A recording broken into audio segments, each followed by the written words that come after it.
we take our seats, we'll get started and try to get finished here.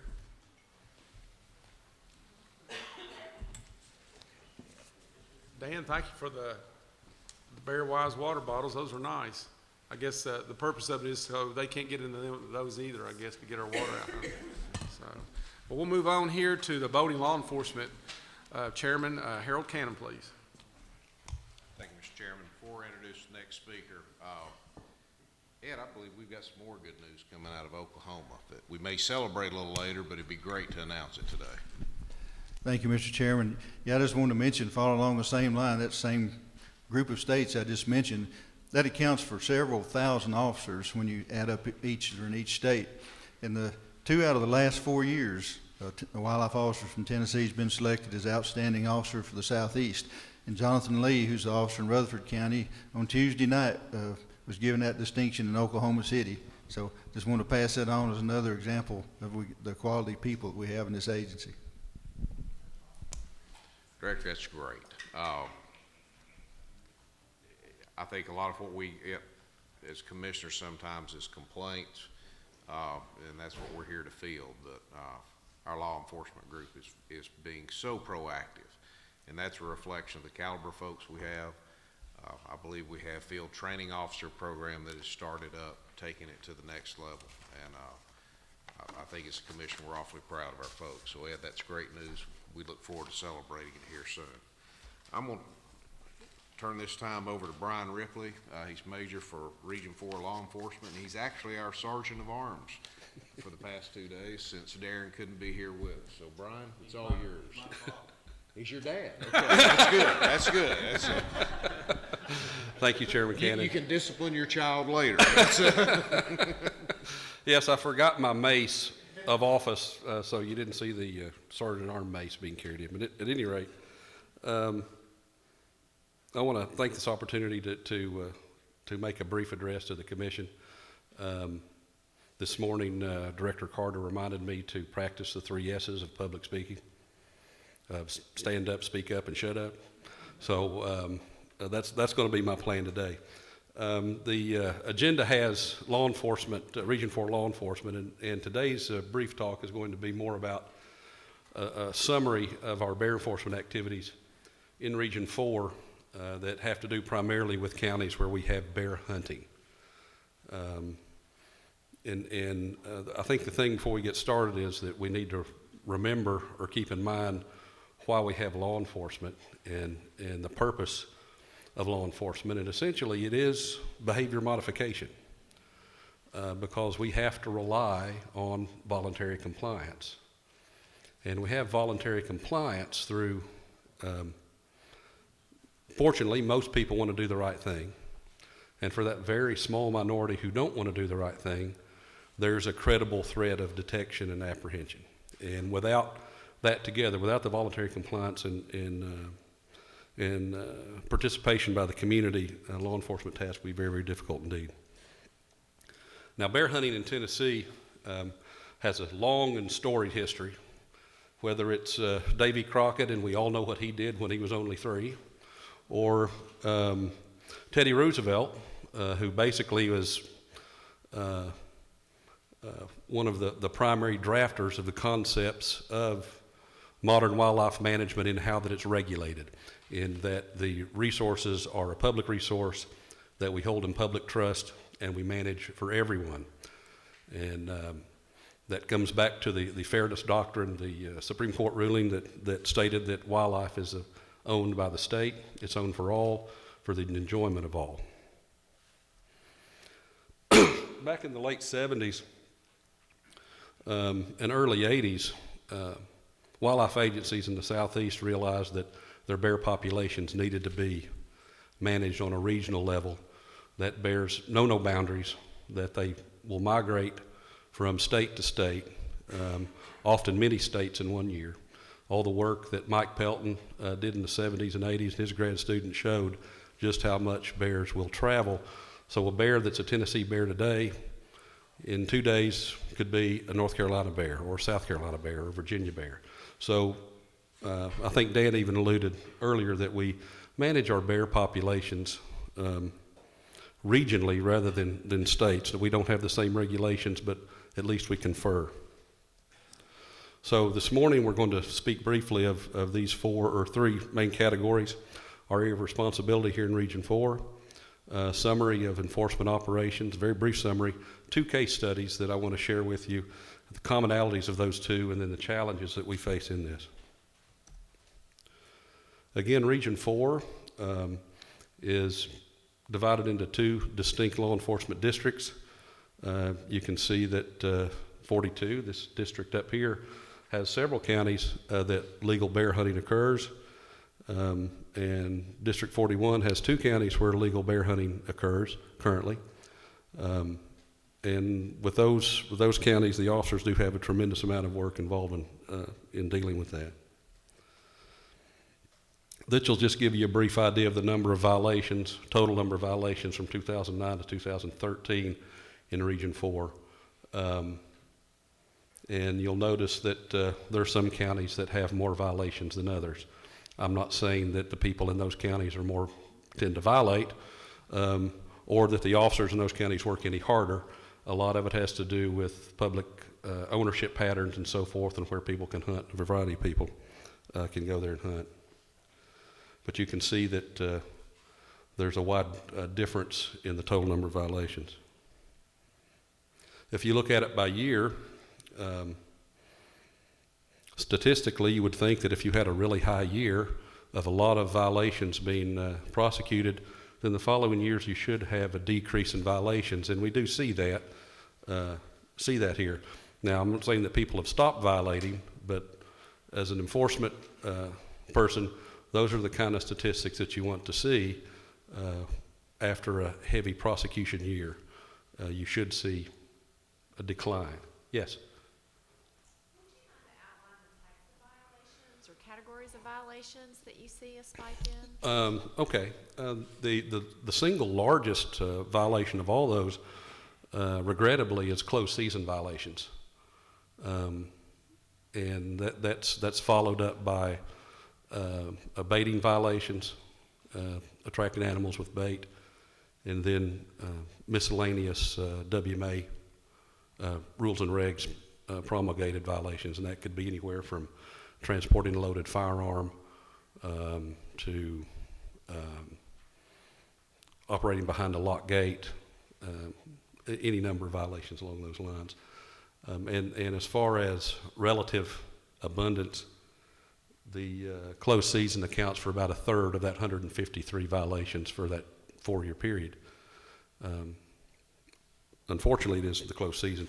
That also includes taking of, I think there were 2 incidences where people were prosecuted for taking cubs that were lighter than 75 pounds.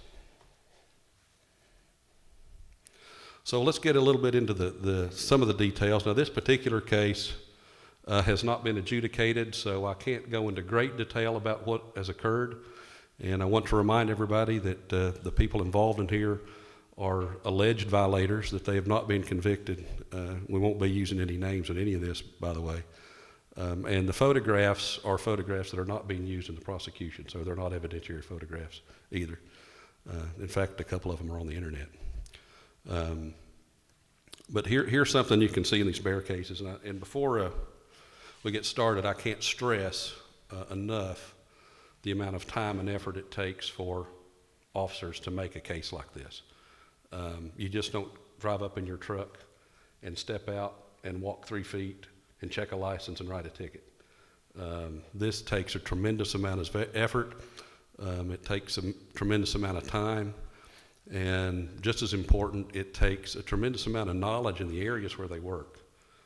Guys have to be really heads-up law enforcement officers when they're working to prosecute these kind of cases. Again, the time it takes, the effort of gathering intelligence, developing community support to have those additional eyes and ears out there for you. The fact that most of these violations don't occur on the side of the road, that they're in remote areas that often require several miles of walking to get in, where an officer could possibly drive there closer and park a vehicle. Once that vehicle's parked and people see that, then obviously that would reduce their chances of apprehending the people that they're trying to apprehend. And it's not just one site that they work. Likewise, you know, when I first started working for the Wildlife Agency 30 plus years ago, you were hired as a county officer, and that's pretty much where you worked, was the county you were assigned in. And today's work now, we really don't have that luxury anymore. We have to have our personnel work in all the counties in their district. On some occasions, our officers will actually work in other districts when we need to bring those personnel in to bring them to bear on some type of project. Something as well as the utilization of unmarked vehicles. Again, law enforcement is behavior modification, and there's a big advantage to having marked vehicles where everybody knows where the wildlife officer is. Just think of yourself driving down the interstate with a highway patrol car parked in the median. Your immediate response is to let your foot off the gas, or whether or not you're speeding or not. Same thing with those green trucks and the signs and the light bars. People see those, they remember that, and they remember that they need to follow the rules.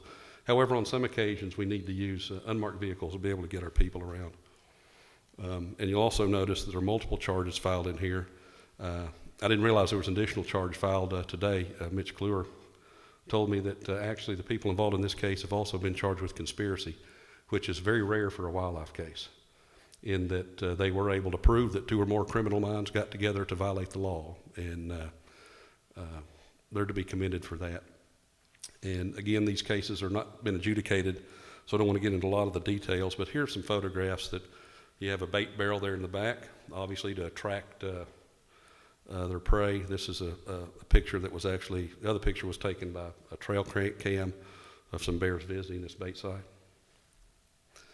In this case here, the uniqueness of this case, I can't stress enough, in that there were officers all over Chilhowie Mountain, multiple groups of officers, and they heard the shot and were trying to make it to the tree, basically, just like working coon hunting. And they encountered these people with this bear quartered up, carrying it out on their back. Those kind of cases just don't happen. They take a tremendous amount of work and a tremendous amount of time. And the thing to remember is that they're doing this and doing all the other things they need to do as well. Teaching hunter safety, working boating, answering calls for service through dispatch. Don't drop the ball on the other work, but take care of these really long projects as well. Yes.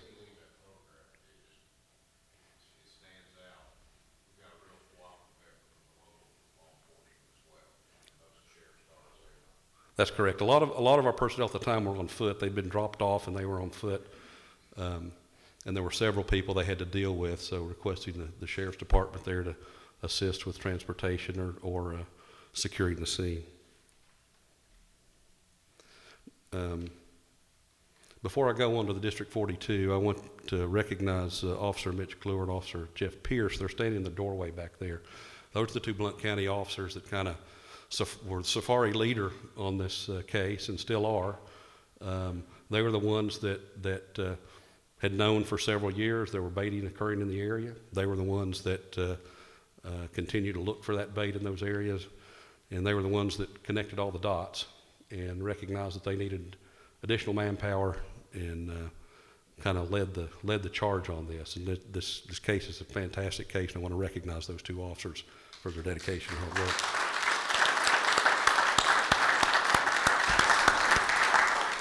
Major, I have gotten to know those 2 officers when I took on this position about a year ago or however long ago it was. I wanted to ride along, and I hooked up with them and went on a ride along with them, and it was amazing.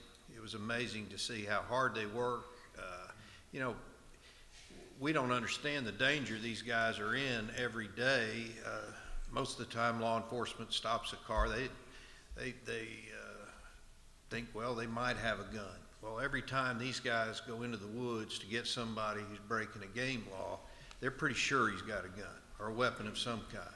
And they're dealing with that in remote areas, and they confront a lot of danger, and they work really, really hard. It's physical work.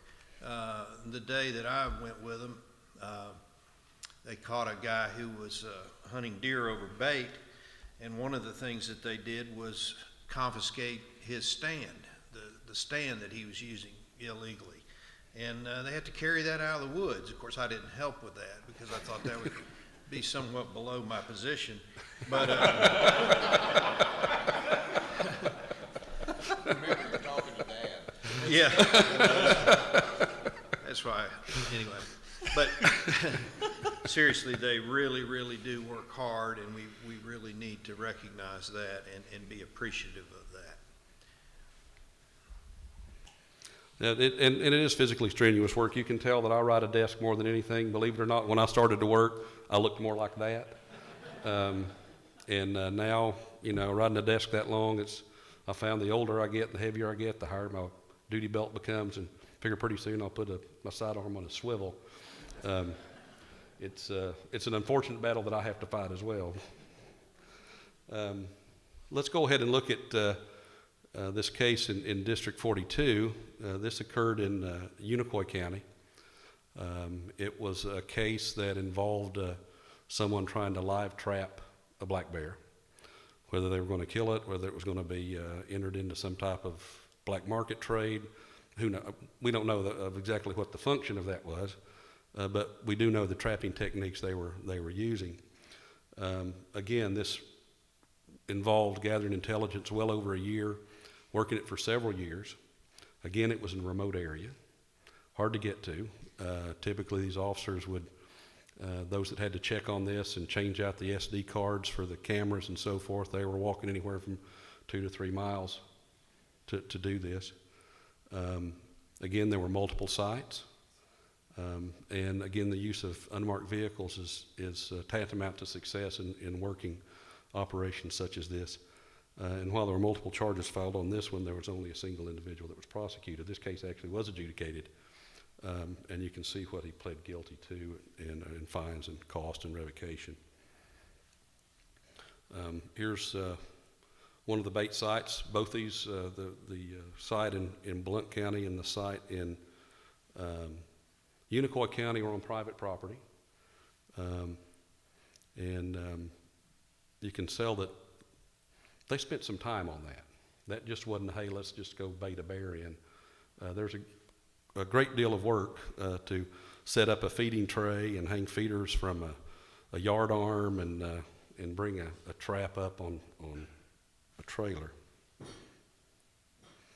little close up of the bait there, this 5-gallon bucket, one of the favored baits of bear baiting everywhere. Who can forget the M&Ms? They work great. Cookie dough, anything that is very sweet, has a good smell, will stay a while, will certainly be used as bait. Close up, this individual also did not want to catch other things or have other animals get in their bait, so there were illegal traps set, above ground traps set to catch species that they weren't interested in. And if you look there at this trap on the left, the box trap, there's a raccoon there in the doorway caught in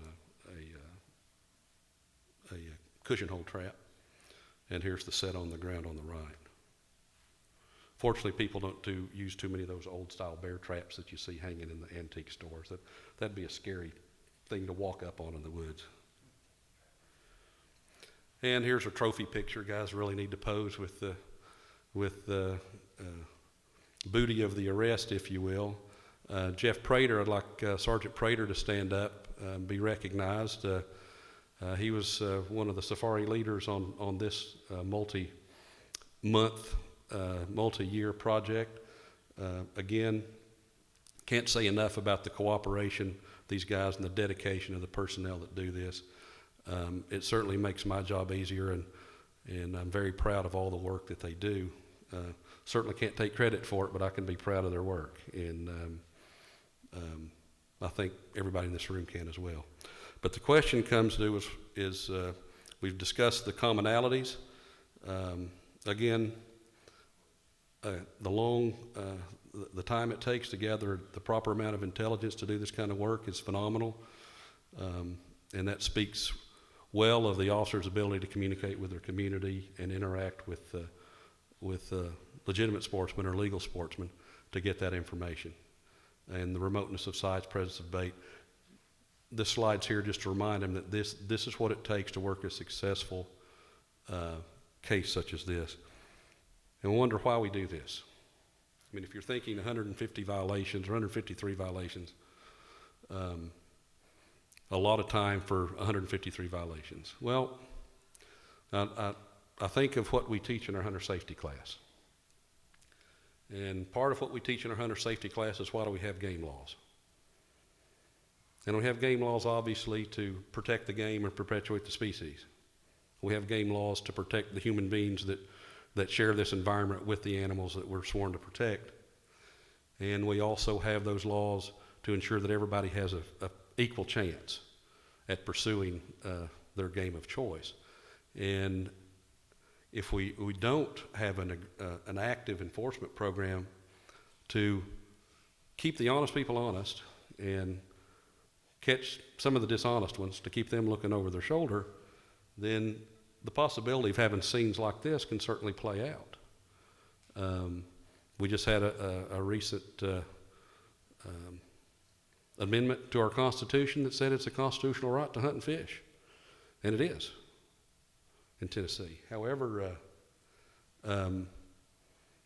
if that number of people that don't follow the rules increases rather than decreases, there can certainly be challenges to that as well.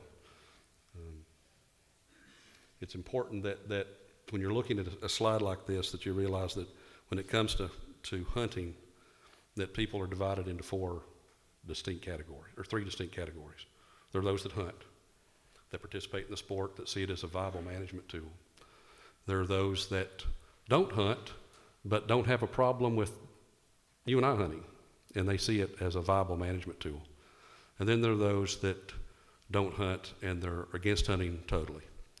And more often than not, they have issues with the poor hunter misbehavior than they do the act of hunting itself. So I think to maintain a healthy hunting environment, it's imperative that we maintain that credible threat of apprehension for those that choose not to follow the rules. And if we do that, then these are the things that we'll continue to have. These are lawful hunts. The slide on the left, still in the middle of the hunt, you've got dogs baying a bear that was lawfully hunted. And then the slide on the right shows the end of a successful hunt. A young lady's harvested her first bear. This is what we do it for. This is why the people on the commission volunteer to serve on the commission, to make sure that things like this continue. And it's a team effort to perpetuate the sport of hunting and hunting as a viable management tool. And this is a picture right here that Jeff Pierce sent me. This was looking from the baiting area, from this arrest site in Blount County, the morning after the arrest. I got a call at 6:45 in the morning from their district captain saying, "Hey, I need to tell you something."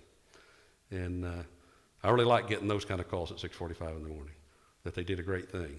And this is a great picture. It shows where they work. It shows the remoteness of where they have to work. And does anybody have any questions? I do. One thing you didn't point out when you went with these gentlemen, I guess they didn't take you into the mountains climbing up and down. I guess it was kind of flat. Actually, I don't know whether I'm glad you asked that or not, but I know it was dark and we were going downhill and I fell and Mr. Officer Kluwer was kind about that, but I think Officer Pierce laughed. Commissioner, you only have asked for other questions. Do you get, I guess, for lack of a better term, good cooperation with judges when you prosecute? Do they help you out, or do you have trouble with that? Well, it depends on where you're at.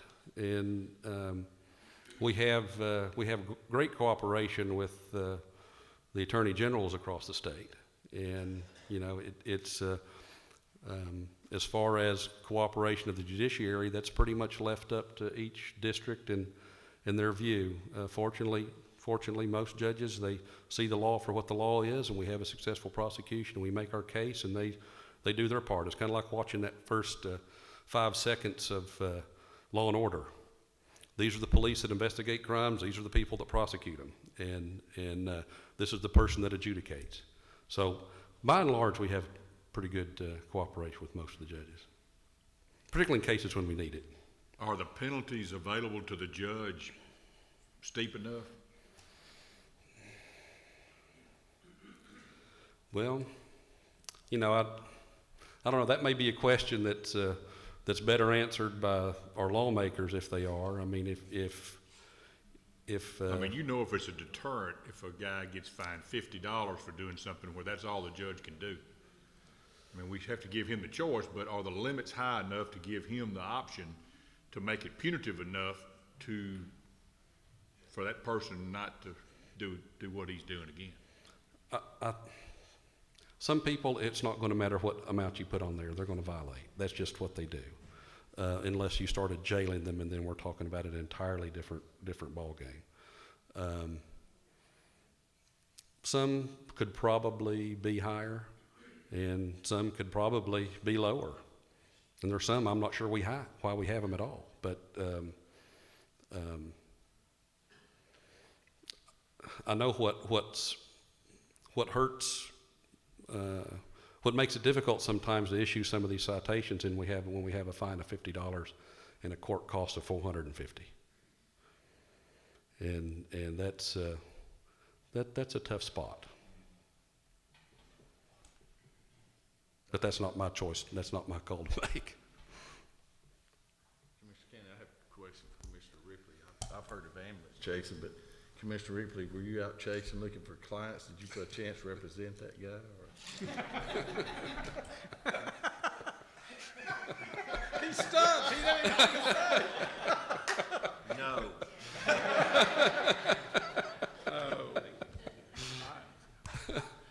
Any other questions from the commission, from the public? Yes, sir. I may have missed it, but who sets the laws? Does the commission? Is it legislature? Well, the legislature passes laws through and makes them part of the Tennessee Code annotated, and then the commission will promulgate rules based on seasons and manner and means and so forth. The code allows the commission to do that. Thank you. Major, thank you so much. Thank you so much. I think it was a well done, and it was very appropriate follow-up to our Bear Wise program, because this is an integral part to making that a reality. So thank you so much, Mr. Chairman. Yeah, thank you, Officer Ripley. Growing up in Region 4, the Ripley family's been prominent in our agency and the quality of his family. I think, if I'm right, Bob was his uncle who was Region 4 manager. Is it cousin or cousin? So I'm not sure. My fault. But I'm just saying, I know the Ripley family has been prominent in Region 4, and we certainly appreciate of all of them. Commission. Thank you, Mr. Chairman. Yeah. Well, that's why I thought Bob was his uncle. See, I didn't. Okay. All right, but let's move on quickly to the Budget Committee. Commissioner Griggs. Thank you, Chairman McMillan. It's always quickly when you get to me. At this time, Darrell Rajak, Chief of Wildlife Division, if you'll come to the front, just in case there's questions. Yesterday, he made a presentation on a budget expansion for $47,500 from U.S. Fish and Wildlife Service for surveillance of caves and monitoring of white-nose syndrome. The way I understand it, that's free money. Is that correct? Yes, sir, it is. Is there any questions for Mr. Radijak? If not, Commissioner McMillan, the Budget Committee, and I recommend passage of the proposed budget expansion for surveillance of caves, monitoring of white-nose syndrome. Do I have a second? Second. Thank you. Is there any discussion? Commissioner of the audience? Okay, we're ready to vote. All those in favor of the budget expansion of $47,500 for the white-nose syndrome surveillance, say aye. Aye. Those opposed? All right, the budget expansion passes. Okay, thank you, Darrell. At this time, Tim Cleveland, Manager 2, reason, and hang up there just in case we have any questions. Yesterday, Commissioner McMillan, he presented a budget expansion for $35,000 grant by TNC and TVA for watershed restoration. Mr. Cleveland, did I not understand yesterday that this is free money as well? Yes, sir, it is. Any questions from anyone on the commission? If not, Commissioner Millen, the Budget Committee and I recommend passage of proposed budget expansion for watershed restoration. Do I have a second? Any discussion?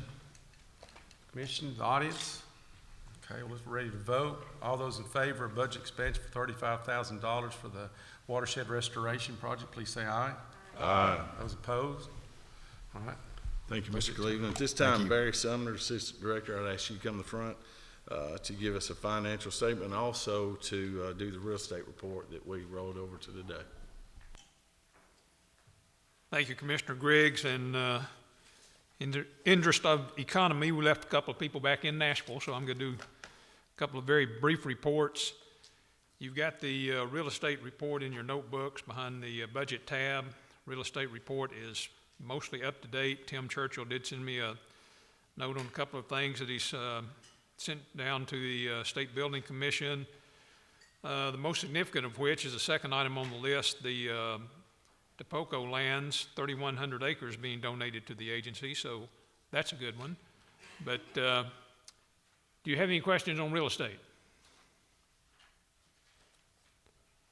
Okay. I'm going to move on to the financial report. You've got the financial report right behind the real estate report in your notebooks, I think. First item is our boating receipts, and shows a year to date for the 2 months we're reporting, shows that we're up 55%. Don't believe that. That's one of those accounting things where it just depends on exactly when the deposits are made. We check the records, and boat registrations, the number of boat registrations is up slightly, about 3 or 4%. So no, we're not just drowning in boating money. That should even out as the year progresses. Similarly, the next section's on wildlife. Looks like we had one really good month and one really bad month that kind of evened out. It just depends on when they make the deposits. We have checked our records for revenue we've received through the reel system for wildlife, and it is up a bit for the fiscal year.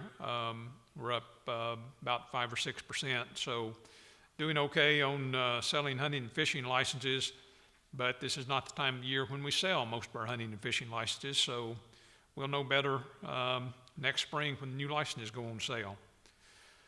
For the endowment funds that are at the bottom of the list, we continue to receive a miserable interest rate of way less than 1%.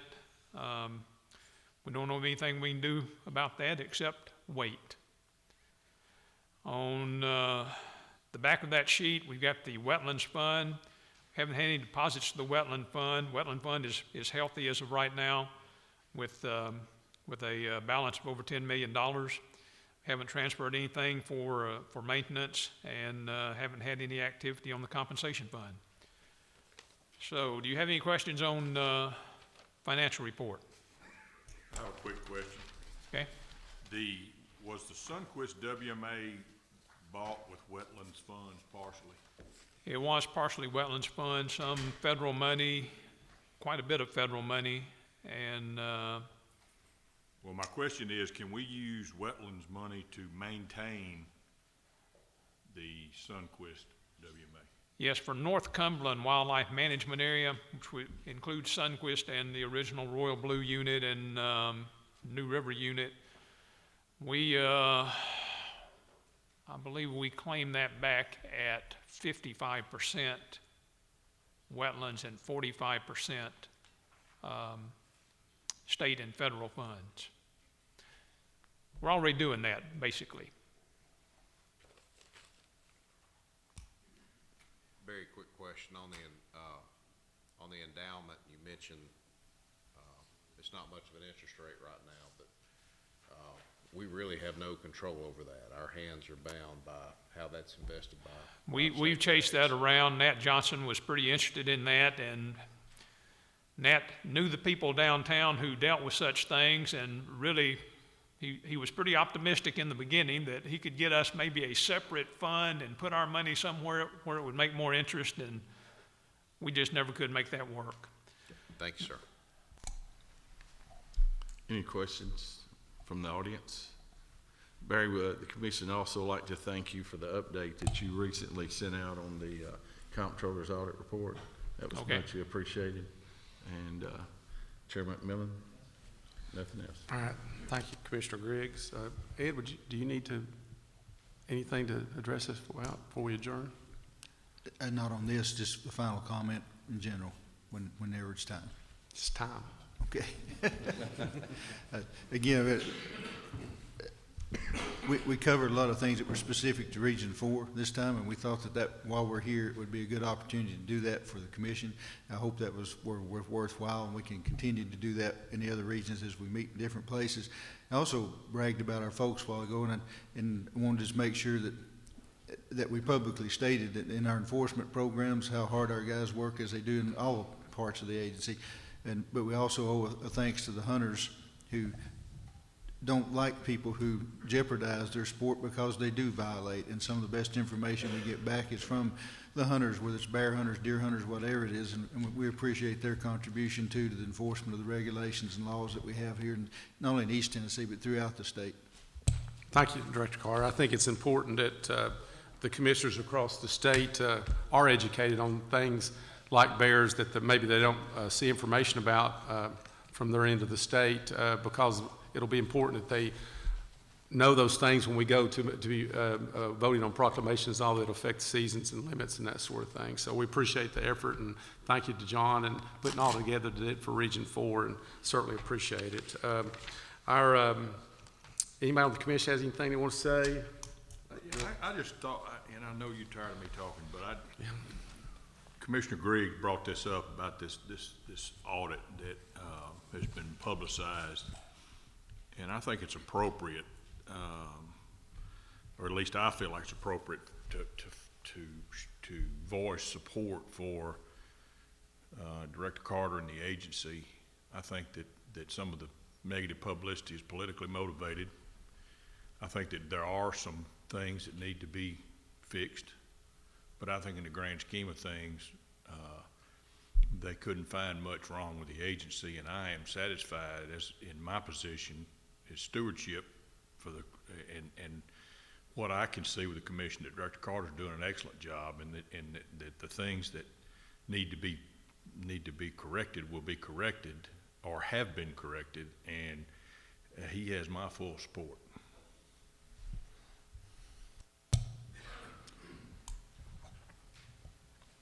I appreciate you bringing that up, Commissioner Cox. I agree wholeheartedly. When Barry and I talked as of Wednesday, my understanding is 90% of these specific items had been addressed, and the remaining that had not been addressed are procedural and will require actually interaction with other departments. I've also taken a cursory look at other departments' audits, and very similar findings, including findings in other departments that weren't called in previous years. I think you all have addressed it well. You've been very proactive, and I appreciate the immediate attention this got. And I echo Commissioner Cox's thoughts that well done. You have our 100% support. The only other thing I was going to say is throughout the presentations, I think it's out of habit. We've been talking about the guys in law enforcement, and let me say it's the men and women in law enforcement, so that nobody misunderstands. I've had the privilege to be out there with our law enforcement folks on the bear issues, and the men and women as a team do a phenomenal job together across this state. So that's all I have to say, sir.